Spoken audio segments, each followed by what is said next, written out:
La palabra magia proviene del persa, y con ella eran denominados los sacerdotes sasanitas entre los años 250 al 750 a.C. Eran los magis, los hombres que hacían milagros. Y es precisamente magia lo que 1500 años después encontraron aquellos aguerridos conquistadores cuando llegaron por vez primera a las costas americanas.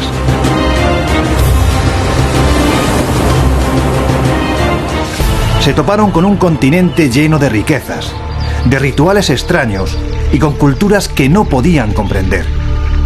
Esto ocurría hace más de 5 siglos, pero hoy en día aquella magia y aquel misterio sigue vivo en las montañas y selvas de América.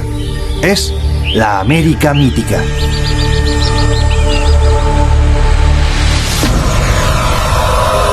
Cuando Francisco Pizarro desembarcaba en la ciudad de Tumbes, en Perú, seguro que jamás imaginó la riqueza cultural y social que se iba a encontrar. No en vano él y sus hombres solo pensaban en los tesoros que Cortés trajo tiempo atrás desde México. Desde luego, oro y riquezas también había en aquellas tierras, pero había otras cosas: ritos, tradiciones y una intensa relación con los dioses que entonces no supieron valorar los conquistadores. Existía demasiada distancia entre los hombres que llegaron desde el otro lado del mar y aquellos que vivían en estas tierras aún sin contaminar. Grandes ciudades de más de 100.000 habitantes se levantaban ante sus ojos, más grandes que los París o Londres de aquellos años. Repletas de oro centenario, eran pueblos cultos, importantes, guardianes de una impronta milenaria. Adoraban al sol y creían en esa magia que regía sus destinos, esa misma que los soldados intentaron erradicar con espada y evangelización.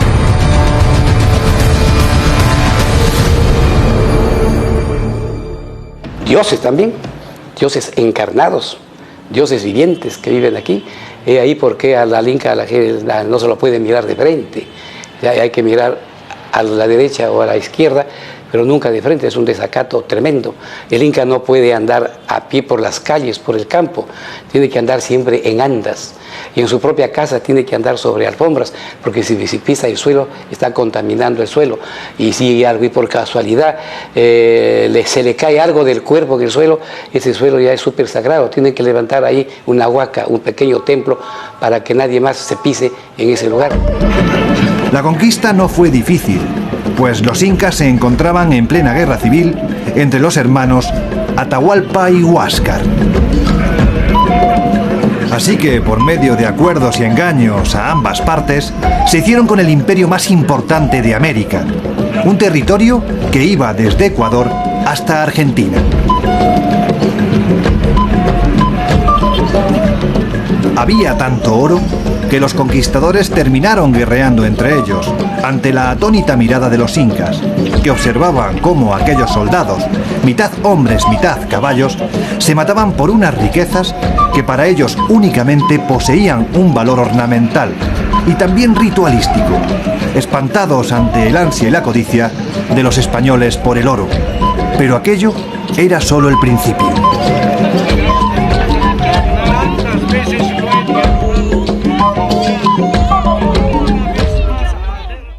La fuerza de los músculos y el trabajo no de poca gente, sino de miles de trabajadores que los jalaban gracias a cuerdas muy fuertes de maguey, o a veces de paja, pero el maguey es más fuerte, y luego la paciencia de esta gente para poder avanzar a veces pocos metros por día cuando arrastraban las piedras. Lo que no esperaban aquellos aguerridos exploradores eran los peligros que se avecinaban en su ardua búsqueda de fortuna. Las minas de oro no existían y los ríos traían cantidades insignificantes. Entonces, ¿de dónde provenían aquellos tesoros? El mito estaba servido. Se internarían en lo más profundo de las selvas americanas en busca del país de la canela, el legendario Dorado. No en vano eran conquistadores, gentes hechas de otra pasta. Y así llegarían las luchas contra indígenas hostiles, en su hábitat natural, las terribles enfermedades, calamidades, penurias que en su periplo febril de oro jamás imaginaron. Y aún así, siguieron adelante.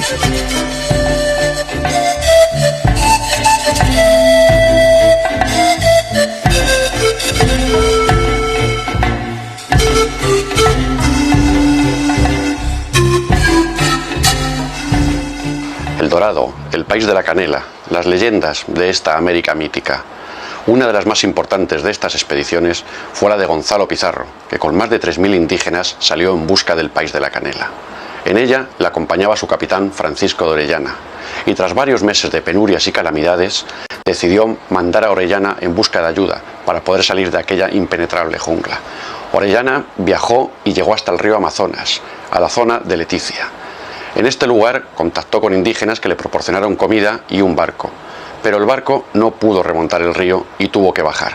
Fue la primera vez que se descendió por completo el río Amazonas, el principio de una gran aventura que llega hasta nuestros días.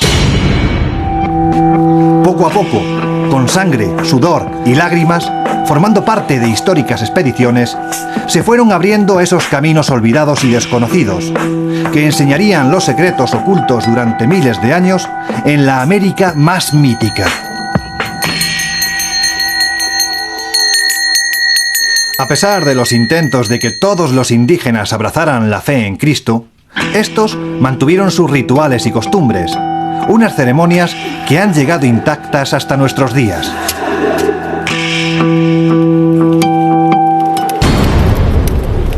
Los primigenios habitantes del continente no podían comprender que tenían que adorar a un tal Jesús, que era más poderoso que ese sol que les calentaba o que la tierra que les alimentaba.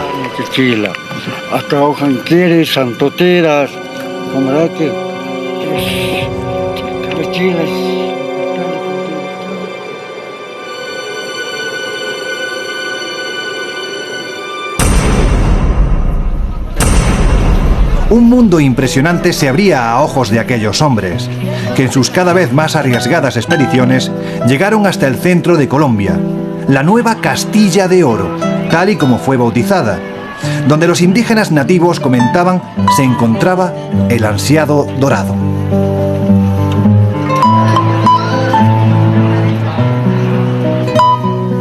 En este caso, la persecución de las riquezas sirvió para que, con más valor que razón, se conquistara el continente por completo.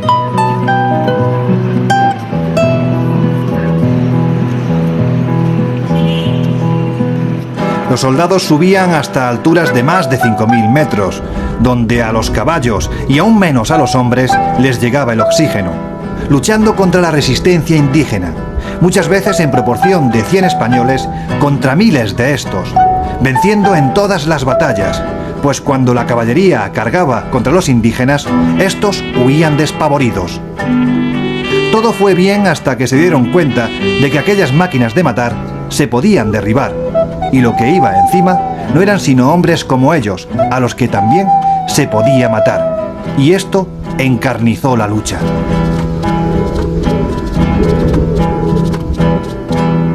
Yo creo que por los reportes que tenemos se sabe de algunos encuentros casuales que hubo con algunos científicos, algunos investigadores en la parte menos accesible del parque, ¿no? El parque, estamos hablando de un área protegida de casi 2 millones de hectáreas, de 1.9 millones de hectáreas. Un sitio que no se conoce todo en su totalidad, no se debe conocer más de un 50%. Entonces hay lugares donde hay algunos reportes donde todavía quedarían algunos pueblos no contactados, que todavía no han tenido relación con nuestra civilización. Esos son datos que se tienen que confirmar, obviamente, pero creemos que es bastante probable que en algún lugar del Parque Madidi existan todavía algunos pueblos con poblaciones más o menos considerables que no han tenido contacto con nuestra civilización. Pero lo peor en las selvas americanas estaba por llegar. Resulta increíble asumir que se pudiera viajar por estos lugares cargado con armaduras y con un enemigo oculto tras cada arbusto.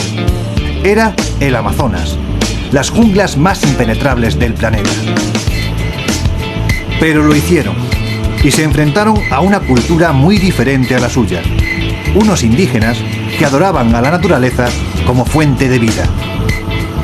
En pleno siglo XXI, nada más abandonar la ribera de los ríos, encontramos comunidades humanas que muy poco se diferencian de las que vieron aquellos primeros conquistadores. La biodiversidad es fantástica. Este es el pulmón del planeta, y los pueblos que aquí habitan continúan con sus rituales y culturas ancestrales. Aquí, la magia es el principal motor de sus vidas. Vemos ceremonias increíbles para el hombre civilizado, participando en una terrible sesión de ayahuasca, el ritual de la inyección del veneno de la rana Filobites, una de las ponzoñas más mortíferas del mundo. Y todo esto en lugares de poder donde tales ritos se realizan desde hace miles de años.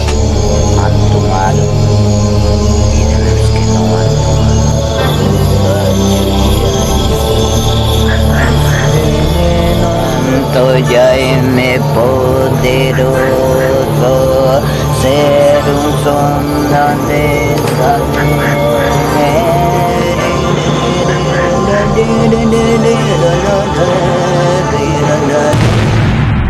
Hoy vamos a hablar de la ayahuasca, la reina de las plantas sagradas. Ayahuasca significa soga de muerto en quechua.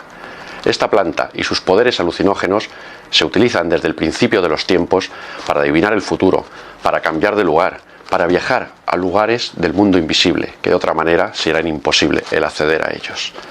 Todo parece muy bien, pero el peligro de esta planta es que la visión aparece cuando estás en el filo del cuchillo, entre la vida y la muerte, momento en que el chamán tiene que saber mantenerte.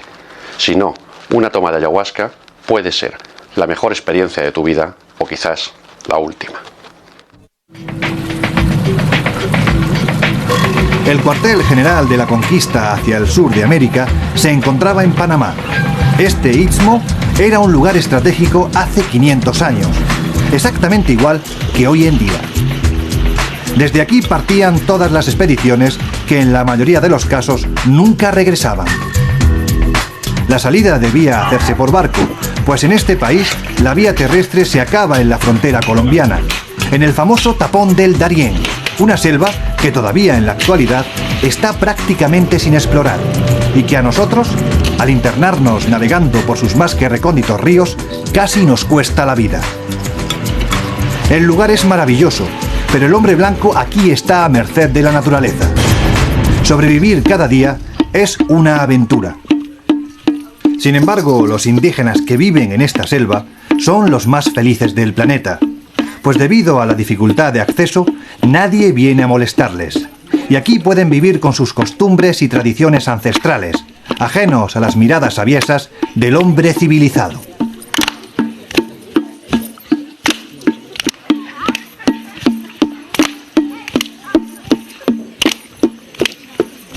Podríamos resumirlo que eso tiene una razón histórica, aunque el Darién es realmente el primer sitio donde la impronta europea se establece en tierra firme americana.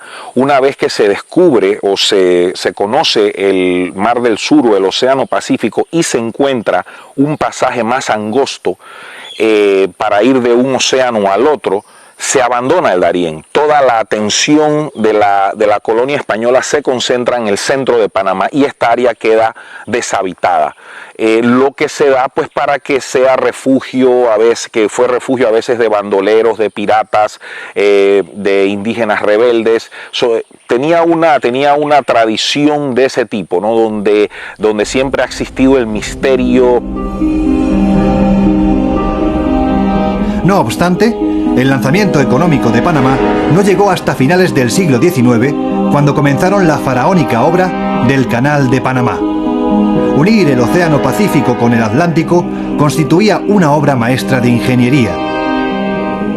Comercialmente, la ruta entre Asia y Europa se acortaría sin tener que pasar el bravo mar del Cabo de Hornos, donde más de la mitad de los barcos se sumergían en sus fondos para siempre. Este canal, como toda obra descomunal, tuvo un alto precio en vidas humanas. Y es que más de 25.000 hombres perdieron la vida en su construcción. las enfermedades tropicales y los continuos derrumbes fueron una constante. Y una vez más, la naturaleza demostró que cuando la civilización decide avanzar, ésta se cobra su tributo.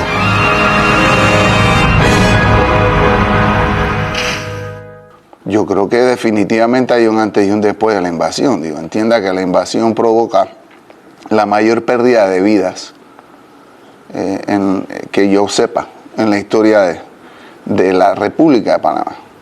Aquí ni un fenómeno natural ha producido tal devastación, ni tampoco ningún acto humano había producido esa consecuencia.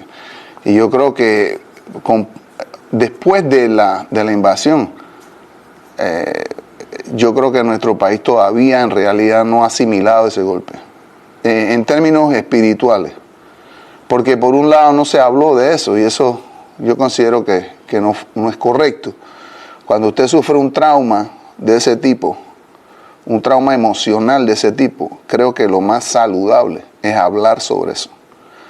Lo que ocurre es que como hubo una gran división en términos de políticos, unos a favor y otros en contra, de aspectos del argumento, porque la cosa no era tan simple como algunos la trataron de pintar.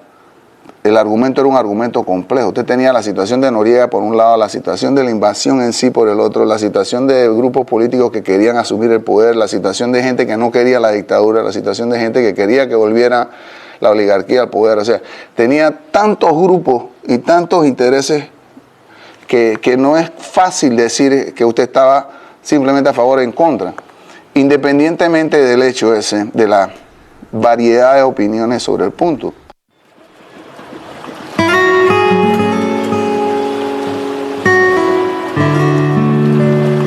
Pero la historia de América no se puede escribir sin hablar de la esclavitud, y con ella la mezcolanza de religiones y cultos que se importaron al Nuevo Mundo. La historia empezaba en las costas de África Occidental, donde habitaban las etnias Fon y Yoruba, los magos más potentes de África.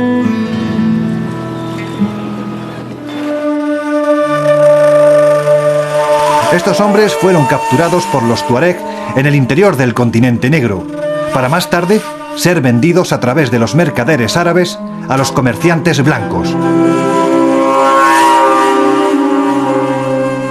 Estos eran literalmente almacenados en la isla de Gorée, en la bahía de Dakar, en Senegal, y una vez que tenían el peso y la fortaleza necesaria para iniciar la larga travesía transatlántica, cruzaban la puerta sin retorno que les llevaría hasta el velero que esperaba al otro lado de la bahía, para llevarlos a un nuevo mundo que nada tenía que ver con el suyo y del que jamás regresarían. Así, más de 50 millones de hombres fueron deportados durante algo menos de 300 años. Tras ser capturados en el interior de África Occidental, los esclavos eran trasladados a la isla de Gorée, en la bahía de Dakar, en Senegal. Aquí existían las tristemente célebres casas de los esclavos, donde se almacenaba la carne humana hasta que tenían el peso suficiente para la travesía transoceánica. Este peso estimado era de 60 kilos, pues durante el viaje cada hombre perdía un tercio de su masa. En los barcos negreros había una capacidad aproximada de 200 hombres por barco. Iban 400 esclavos, pues durante la travesía morirían más de la mitad. Esta fue la dureza y una de las páginas más oscuras de la historia de la humanidad, que se escribió durante más de 300 años, pero que aún hoy en día en algunos países sigue existiendo la esclavitud. Pero lo que no esperaba el hombre blanco es que la mezcla de culturas africanas, junto a los enigmáticos indios del Caribe, daría lugar a ceremonias y religiones que con el tiempo quitarían la respiración. Nacía así el vudú antillano, la magia negra más potente del mundo, la santería, mezcla de religión católica y ritos africanos, y los más variados cultos y creencias. Muchos de estos nunca se habían filmado, como el Yompi Yompi, mezcla de vudú, rituales católicos y posesiones de espíritus. Todo ello rodeado de una parafernalia y puesta en escena realmente espeluznante.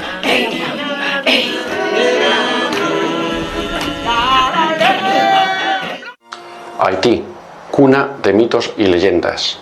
El primer país que abolió la esclavitud y consiguió su independencia, algo que jamás le ha perdonado el hombre blanco.